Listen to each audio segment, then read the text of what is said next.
বিয়ের বাজারে ছেলে কি করে উকালতি করে, এটা সবচেয়ে লেস ইম্পর্টেন্ট জায়গায় ছিল। আমি ফেস করেছি ওটা। আমি প্রেম করার পরেও বিয়ের প্রস্তাব যখন গেছে, ছেলে কি করে উকালতি করে।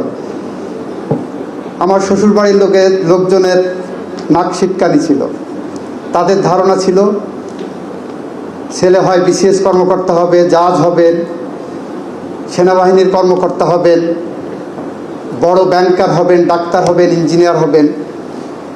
আমরা চাই বিয়ের বাজারেও আমাদের আগামী প্রজন্মের লয়াররা টপার হোক।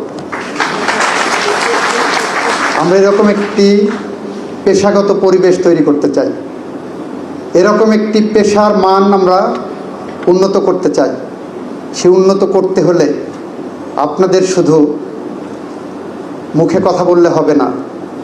আমি পরশুদিন দেখলাম একজন সিনিয়র জাজ ছিলেন, বাংলাদেশের একজন সিনিয়র জাজ ছিলেন, উনি উকালতিতে ফিরে এসেছেন। মক্কেলের কাছ থেকে 1.25 কোটি টাকা নিয়েছেন রায় লিখে দেওয়ার জন্য। তাও টাকাটা নিয়েছেন কি চেকে নিয়েছেন ওনার নামে। মক্কেলের রায় নিয়ে দিতে পারেনি, টাকাও ফেরত দেননি। মক্কেল সম্ভবত সুপ্রিম কোর্ট বারে কমপ্লেন করেছেন। আমরা এরকম আইনজীবী চাই না, এরকম নীতি কথা বলার আইনজীবী চাই না। আমরা চাই এমন আইনজীবী যারা বাংলাদেশকে কন্ট্রিবিউট করতে পারেন।